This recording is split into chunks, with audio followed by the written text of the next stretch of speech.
We're still here with season 2. Last episode, America wasn't so well, but it's still neutral. But since it was more nationalistic, or at least more populistic, and it doesn't have any real grudge against these guys, I don't know how can I say this? America joins Middle Europa.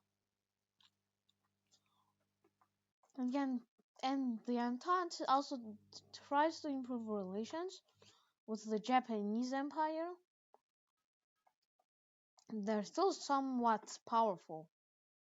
But the co-prosperity sphere is now an alliance more than an hegemony. And the Japanese but the Japanese view it as good for the economy to make it so that the entirety of the co-prosperity sphere joins. The nuclear wasteland of China is unforgiving. So let's see what's happening in China.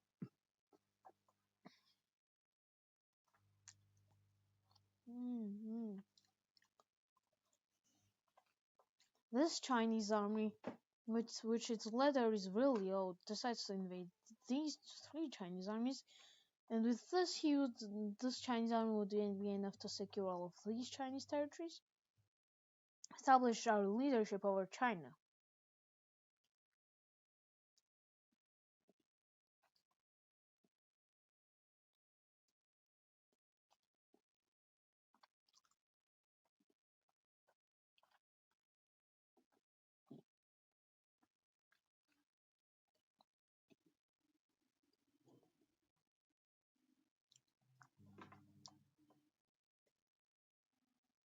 So basically, Chinese troops are moving into the quickly reconstructed cities of Nuked Land.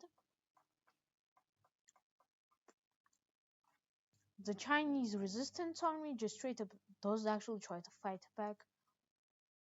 The Chinese non-resistance party. But yeah, the last remnants of the Kuma in Tang aren't even close to the China. With one of the most. It's actually pretty good government. It's monarchic. It's a good government. Okay, monarchy doesn't mean that it doesn't care about its people. Monarchy just means that it's a lineage, and the first monarch is a dictator. Is a dictator.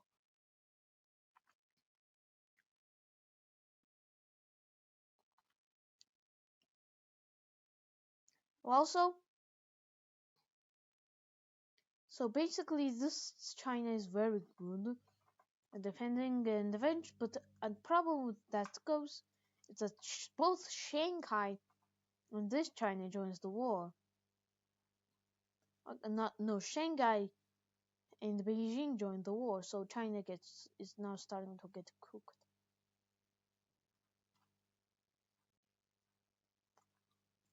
Okay, not China. This Chinese central China, the central Chinese clique.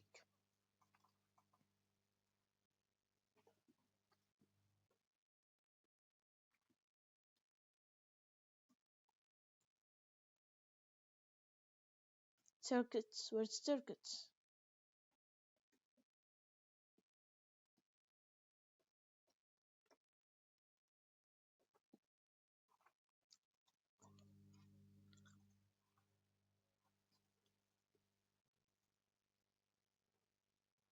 Okay, this is really old. It has the ball hay. Yep, that's perfect. I hope it doesn't actually have China. Yay, it doesn't have China. I think these are actually the Shang-Chi clique. Shang-Chi? Shang-Chi? Shang-Chi? Oh, so basically, if this is the Shang-Chi clique, then that's no problem. The Shang-Chi clique are okay.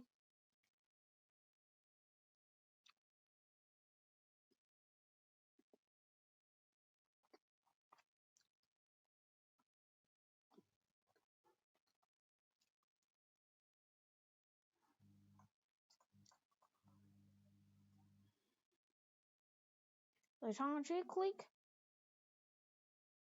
But the Changji clique is struggling from the north, but eventually they do order a massive retreat and encircle about 1 million troops, which would end up in the great defeat of Beijing.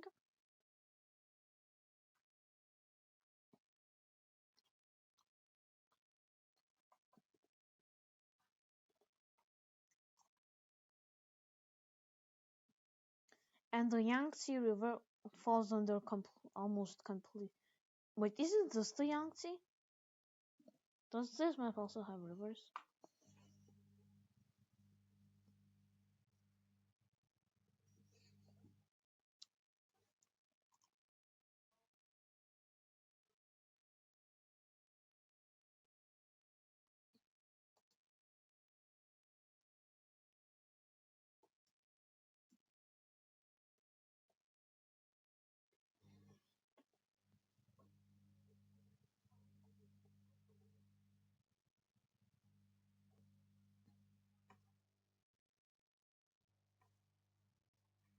Okay, cool. What's whose wolves are?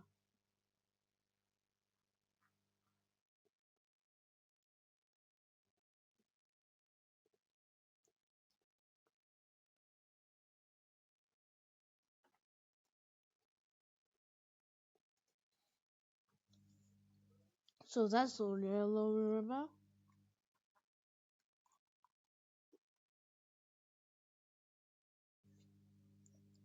Okay. Yangtze River. The Yangtze is the southern one and the Pearl one is in the south. So yeah, they've established total dominance over Yangtze River, and I think they're quickly pretty close to establishing dominance on the Yellow River.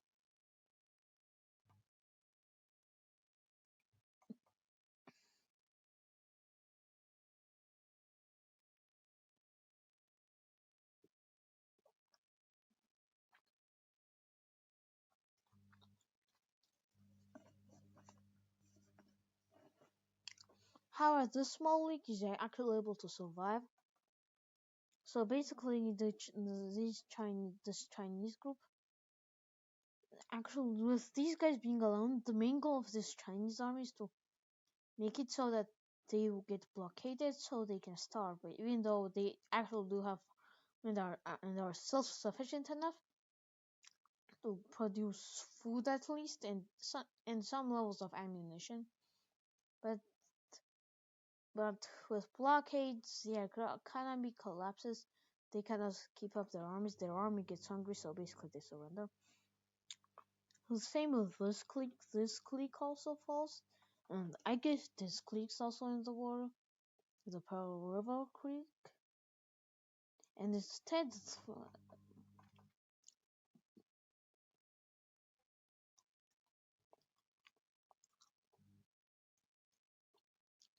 but since the Chinese view themselves as the center of civilization, so kind of Chinese the world is centered down China, America's on the other area.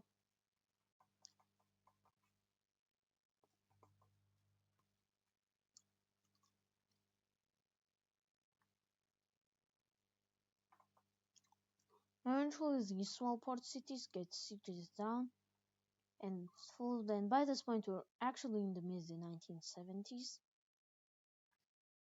In China, it's been 60 years since a good, autonomous, independent Chinese government has formed. The nuked areas also go. The nuked areas also get easily conquered.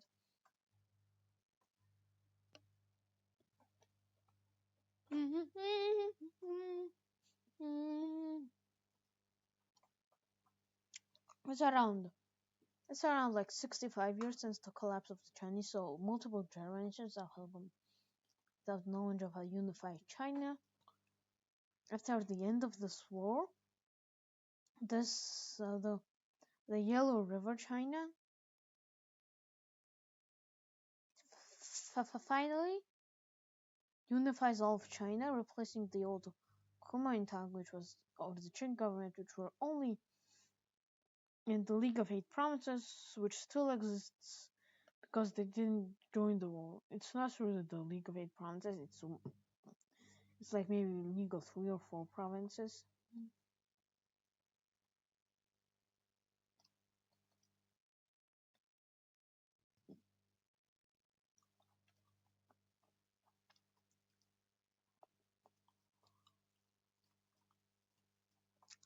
And this new dynasty,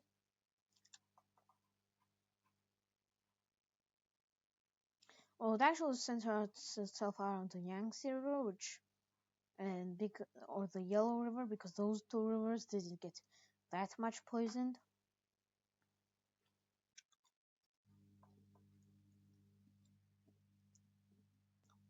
Actually, none of the major Chinese rivers actually got poisoned.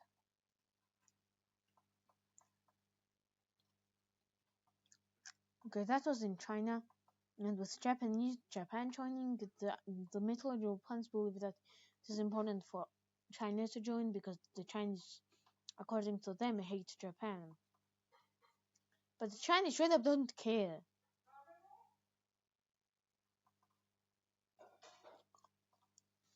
They decide to invade the League of Eight Provinces, which Japan sees as a big no-no and tells the Entente to fight.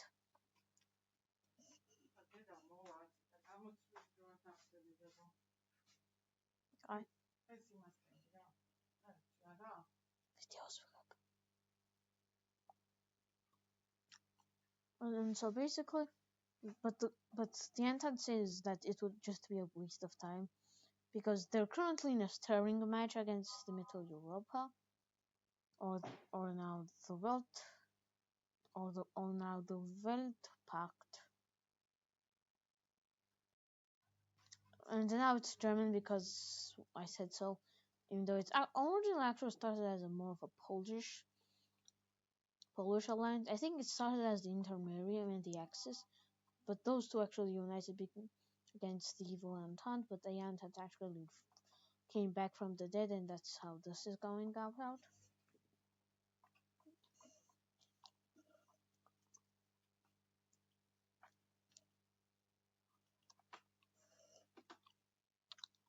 Speaking of the communists, they didn't really know who to join. I mean, the Vladivostok area is locked by the Entente, but the communist ambitions here, and way more important ambitions in Europe, are blocked by Middle Europa.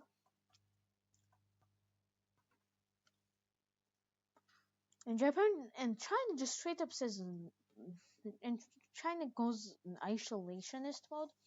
By isolationist, it means that they don't just intervene in possibly if World War III happens, the Chinese won't intervene. So that's a huge win for the Entente.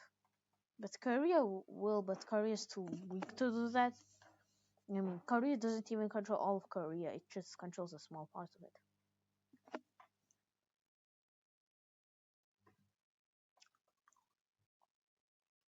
So basically, but the world has remained in equilibrium enough. As tensions are currently rising, I think a perfect area to start the Second World War would be the Balkans. Not the Balkans specifically, but here the Turkish Restorationist government straight up what the Turkish Restorationist government does is actually accidentally kill a Greek guy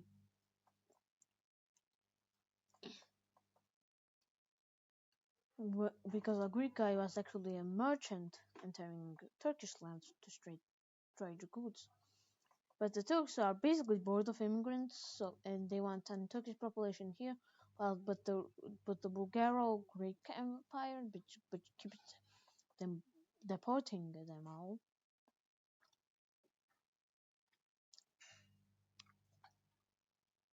So the worst case finally happens. Greece, in their final plan to defeat Anatolia, joins the war. They invade Anatolia, that causes Romania, Bosnia. Okay, it's not Anatolia, it's Turkey, but still. Bosnia, Hungary, Poland. These countries join immediately. Same with Arabic countries, they also want the Byzantines dead. And yep, with that, let's end the video. Thank you for watching. Please